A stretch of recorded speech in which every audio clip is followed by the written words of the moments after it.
The air in Port Charles had grown thick with a humidity that felt more like a physical weight than a weather pattern, clinging to the stone walls of the Metro Court and the sleek glass of the Aurora media offices.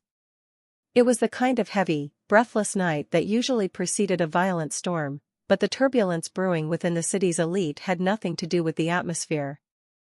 Drew Cain sat in his darkened office, the city lights shimmering like jagged diamonds against the black backdrop of the harbor, unaware that his life was being dismantled piece by the two women he trusted most. Nina Reeves and Willow Tate had formed an alliance that was as fragile as it was lethal, a bond forged in the fires of desperation and a shared, warped sense of self-preservation. Nina, fueled by her pathological need to belong and her simmering resentment toward anyone who threatened her precarious standing in the Corinthos family, had found an unlikely protégé in Willow. Willow, once the moral compass of the Quartermain estate, had been hollowed out by grief and a secret health crisis that had pushed her toward a moral precipice she never thought she would cross. Together, they had orchestrated a series of financial maneuvers and personal betrayals designed to isolate Drew, framing him for a massive corporate espionage scheme that would not only strip him of his company but likely land him in Pentonville for the rest of his life. They had covered their tracks with a surgical precision that would have been impressive if it weren't so devastating, leaving behind a trail of digital breadcrumbs that led directly to Drew's doorstep. As Drew poured himself a glass of scotch, the amber liquid catching the light, he felt a strange prickle at the base of his neck, the old Navy SEAL instinct that told him he was being watched. He turned toward the window, seeing nothing but his own hollow reflection, unaware that a ghost was moving through the shadows of the docks just a few blocks away. Jason Morgan did not return to Port Charles with fanfare. He returned like a silent blade, a shadow returning to the body that had long since forgotten its shape. He had been gone for what felt like an eternity, trapped in a cycle of survival and tactical silence in a world that assumed he was dead, buried under the rubble of a collapsed tunnel in Greece. But Jason Morgan was not a man who stayed buried. His arrival at the pier was marked only by the soft lapping of waves against the rotted wood and the faint scent of diesel and salt. He moved with a practiced, predatory grace, his black leather jacket blending into the darkness, his eyes scanning the horizon with a cold, analytical focus.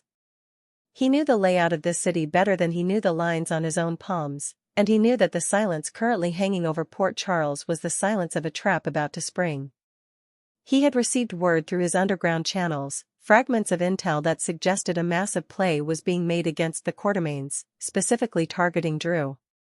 Jason had no love for the complexities of corporate warfare, but Drew was blood, and in Jason's world, blood was the only currency that mattered. He made his way to a secure safe house, a basement apartment in a nondescript building near the waterfront that Sonny had kept off the books for years. Inside, the air was stale, smelling of dust and old gunpowder. Jason didn't turn on the lights. He moved through the room with the familiarity of a ghost, his hands finding a laptop hidden behind a false panel in the wall. Within minutes, he was bypassing the firewalls of Aurora Media, his fingers dancing across the keys with a speed that belied his stillness. He didn't need to see the headlines to know what was happening, he needed to see the ledgers. As the data began to stream across the screen, a grim realization settled in his chest. The encryption used to frame Drew wasn't just sophisticated, it was personal. It used passwords and security protocols that only someone within the inner circle would know. He saw the signatures, digital ghosts of transactions that pointed toward Nina's shell companies, but they were masked with a finesse that suggested Willow's intimate knowledge of the Quartermain family's private servers. Jason leaned back, the blue light of the monitor casting sharp angles across his face. He saw the trap. Nina was the architect, providing the motive and the funding, while Willow was the infiltrator, the one who had planted the evidence while everyone was looking at her as the victim of her own illness. It was a perfect, sickening synergy of greed and cowardice. The narrative of Port Charles had always been one of redemption and sin, but Jason saw it for what it was, a chess match where the pieces were starting to bleed. He knew he couldn't just walk into the police station, his return would cause a ripple effect that would give Nina and Willow time to burn the rest of the evidence. He had to stay dead for a few more hours, long enough to gather the physical proof that would exonerate Drew and expose the women who were currently celebrating their impending victory at a private gala at the Metro Court. The gala was ostensibly a fundraiser for the hospital, a shimmering facade of altruism that masked the rot underneath. Jason checked his sidearm, the familiar weight of the weapon a grounding force in a world that had moved on without him. He knew that the next few hours would be a descent into the belly of the beast. He envisioned Drew, standing on the stage, unaware that the handcuffs were already being polished in the precinct across town. He thought of Carly, of Sonny, and the explosive impact his return would have on their carefully reconstructed lives, but he pushed those thoughts aside. Emotion was a luxury he couldn't afford. There was a mission, a target, and a debt to be paid. As the clock struck midnight, Jason slipped out of the safe house, a specter in the night. He navigated the back alleys and service corridors of the city, avoiding the cameras he knew were perched like vultures on every corner. He reached the rear entrance of the Metro Court, bypassing the security keypad with a bypass tool he'd kept since his days as the enforcer for the Corinthos organization. The service elevator took him to the penthouse level, where the sounds of tinkling glass and forced laughter filtered through the heavy doors. He could smell the expensive perfume and the underlying scent of desperation. Inside the ballroom, Nina Reeves stood in a gown of shimmering gold, a glass of champagne in her hand, her eyes darting around the room with a triumphant glint. Beside her, Willow looked pale but composed, her eyes fixed on Drew, who was speaking to a group of investors. Willow's hand trembled slightly as she adjusted her necklace, a small tell that Jason noticed from his vantage point behind a heavy velvet curtain. She was the weak link, the one whose conscience was still fighting a losing battle against the necessity of her survival. Jason waited, his breath slow and rhythmic, watching as the players moved into position. He saw the plainclothes officers entering the lobby downstairs. He had monitored their radio frequencies and knew they were moving in to arrest Drew for the embezzlement and espionage charges that Nina had so carefully manufactured. The tension in the room was palpable, a string stretched to the breaking point. Drew was laughing at a joke made by an investor when the heavy double doors of the ballroom swung open. It wasn't the police who entered first, but a cold draft of air that seemed to chill the room instantly. Jason remained in the shadows, a silent observer to the drama he was about to dismantle. He watched as Nina leaned into Willow, whispering something that made the younger woman flinch. They thought they had won. They thought the man who could stop them was a pile of ash in a foreign land. But Jason Morgan was the variable they hadn't accounted for, the one truth that would shatter their carefully constructed lies. He reached into his pocket and pulled out a small flash drive, the physical manifestation of their downfall. It contained the raw data logs from the Aurora server, logs that showed the login timestamps originating from Willow's personal laptop and the bank transfers linked back to Nina's offshore accounts. He had spent the last 3 hours meticulously stripping away their layers of protection, and now, he was ready to deliver the final blow. Down in the ballroom, the lead investigator, a man Jason remembered from years ago, stepped toward Drew. The music cut out, the sudden silence more deafening than any explosion. Drew looked confused, his eyes searching the room for an explanation, landing briefly on Nina and Willow. Nina put on a mask of shocked concern, her hand flying to her throat in a practiced gesture of dismay. Willow looked away, her gaze dropping to the floor. The investigator began to read the charges, the words corporate espionage and grand larceny echoing through the vaulted ceiling. Drew's face went pale, the betrayal beginning to sink in even as he protested his innocence. It was the perfect moment for a kill, but Jason wasn't looking for a body, he was looking for justice, the cold, hard kind that didn't care about feelings or family ties. He stepped out from behind the curtain, the light hitting his face for the first time in years. The gasp that went through the room was collective, a sharp intake of breath that signaled the end of the world as they knew it. Jason didn't look at Carly, who stood frozen near the bar, or at Sonny, whose eyes narrowed in a mix of disbelief and instant calculation. He looked directly at Drew, and then his gaze shifted to Nina and Willow. The fear that flashed in Nina's eyes was instantaneous, a raw, primal terror that she couldn't hide. She knew. She knew that the dead had returned to claim what was owed. Jason walked toward the center of the room, his boots echoing on the polished marble. He didn't say a word until he was standing 5 feet from the investigator. He held out the flash drive, his voice a low, raspy growl that carried through the silent ballroom. He told them that the man they were looking for wasn't Cain. He told them to look at the logs, to look at the source codes, and to look at the women standing in their designer dresses who had traded a man's life for a seat at the table. The walls were closing in on Nina and Willow, the gold and silk of their evening finery suddenly feeling like a shroud. Jason stood like an ancient sentinel, the harbinger of a truth that was about to burn Port Charles to the ground, and he was only getting started. The first chapter of their undoing had been written in the shadows, but the rest would be told in the harsh, unforgiving light of day. He looked at Drew, a silent nod of recognition passing between them, a silent promise that the nightmare was far from over, but the protector had returned, and the reckoning would be absolute. The police took the drive, their focus shifting from Drew to the two women who were now frantically trying to find an exit that no longer existed.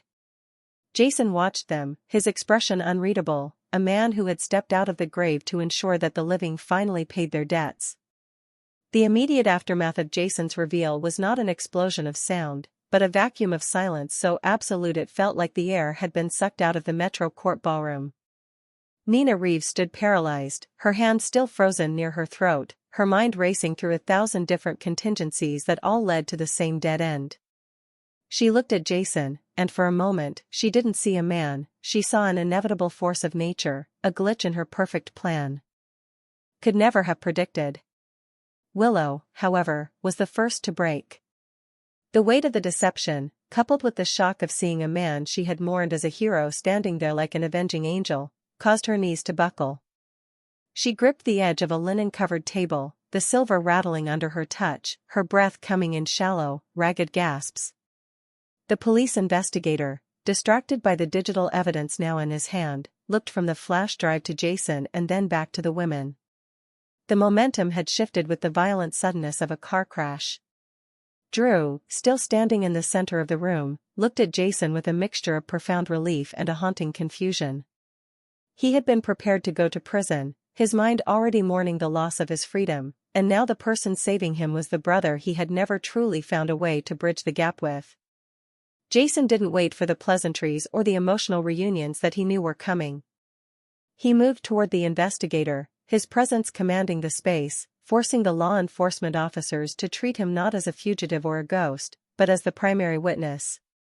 He began to speak, his voice cold and methodical, laying out the timeline of the betrayal with the precision of a tactical briefing. He explained how Nina had used her connections in the publishing world to funnel untraceable funds through a series of shell companies in the Cayman Islands, and how those funds had been used to buy the very encryption software that was used to hack Aurora Media. He didn't look at Nina as he spoke, which somehow made his indictment of her more terrifying. He treated her like a technical error that needed to be corrected. When he turned his attention to Willow, his tone softened only slightly, but the edge of disappointment was sharper than any blade. He described how she had used her access to the Quartermain estate, the trust placed in her by Michael and the others, to plant the physical hardware in Drew's home office. He revealed that he had found the secondary router hidden behind a loose baseboard in the library, a device that had been broadcasting Drew's private keystrokes directly to Nina's server.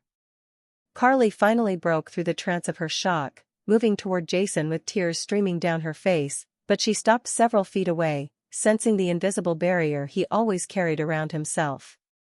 Sonny stood nearby, his face a mask of grim satisfaction. He had always known Nina was capable of a certain level of duplicity, but the sheer scale of this treason, targeting a member of the family, was a line that couldn't be uncrossed. The ballroom transformed from a place of celebration into a crime scene. The investigators began to move, their focus now squarely on Nina and Willow. Nina tried to regain her composure, her voice trembling as she began to protest, claiming that Jason was a known criminal and that his evidence was planted, but her words fell on deaf ears. The technical data on the drive was undeniable. It contained metadata that linked specifically to her private devices, timestamps that placed her and Willow together at the times the hacks were initiated. The trap they had built for Drew had been turned inside out, and they were the ones caught in its teeth. As the handcuffs were brought out, the reality of the situation finally shattered Nina's resolve. She turned on Willow, her voice high and shrill, accusing the younger woman of being the one who pushed the plan too far. It was a desperate, ugly display of self-preservation that only served to confirm their guilt to everyone watching. Willow didn't fight back.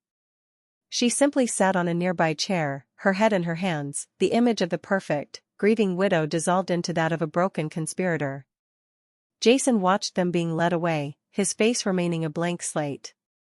He had done what he came to do. He had seen the injustice and he had corrected it. But the fallout was only beginning. The Quatermain family, already fractured by years of infighting, would be rocked to its core by Willow's involvement. Michael, who had arrived late to the gala, stood in the doorway, his face pale as he watched his wife being read her rights. The betrayal was a poison that would seep into every corner of the city, tarnishing the legacy of the people who thought they were above the law. Drew walked over to Jason, the two men standing in the middle of the clearing that had formed around them.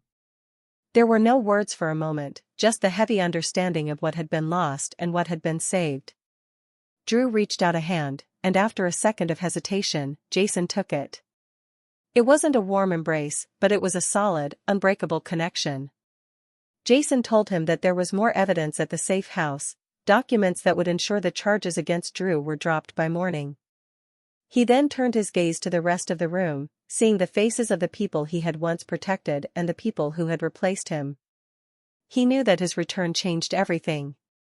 The power dynamics of Port Charles were about to be rewritten.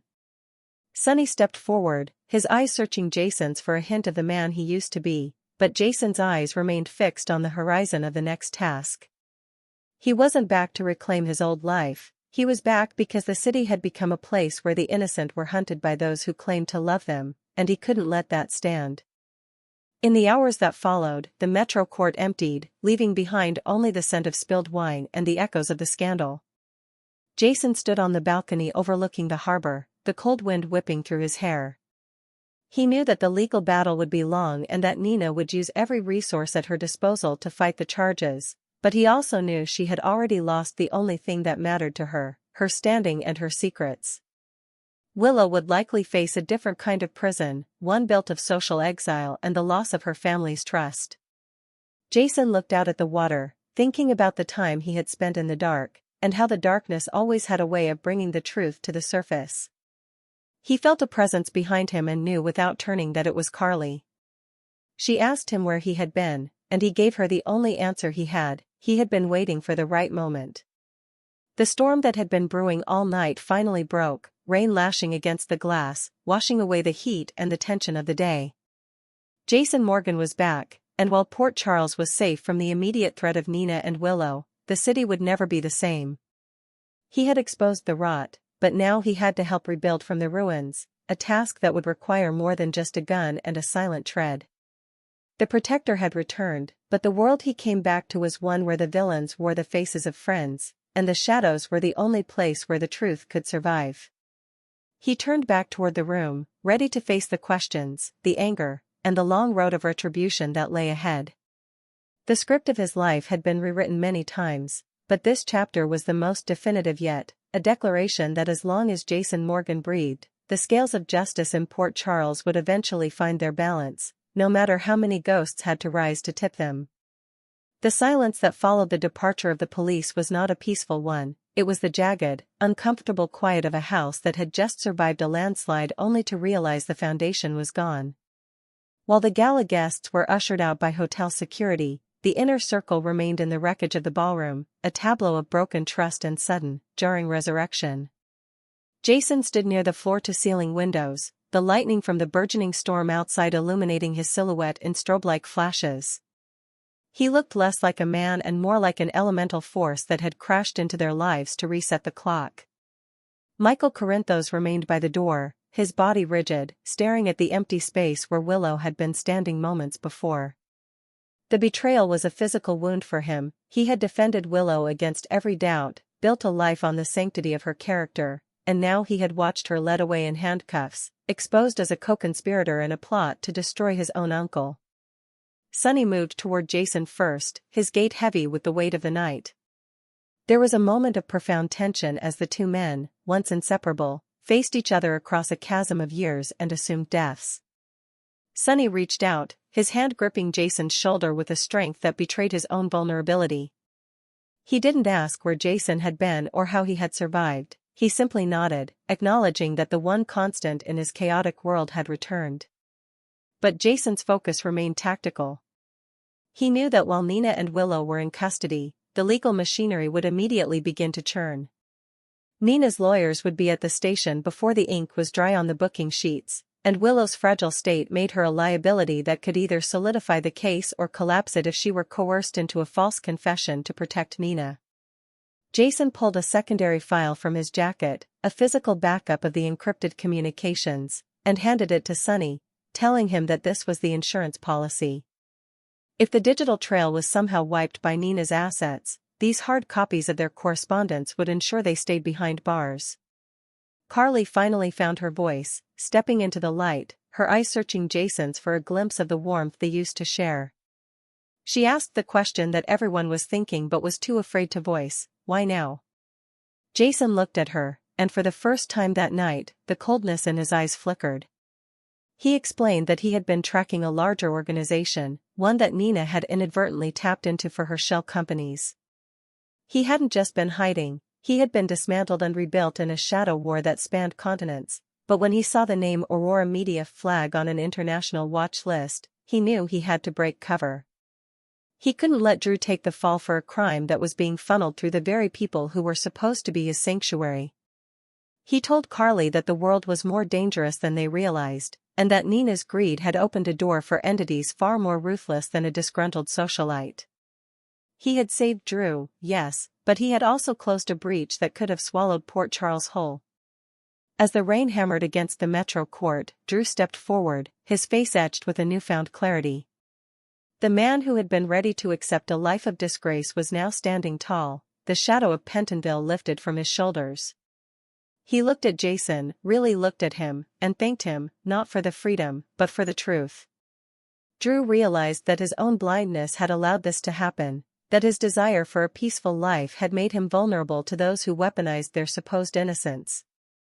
He vowed to take Aurora Media back, not just as a business, but as a weapon to ensure that this kind of manipulation could never happen again. The brothers, bonded by a shared history of being pawns in other people's games, stood together as the architects of their own future. Jason warned him that the fight was only beginning. Nina would not go down without a scorched earth policy, and Willow's involvement would tear the Quartermain and Corinthos families apart in ways they couldn't yet imagine.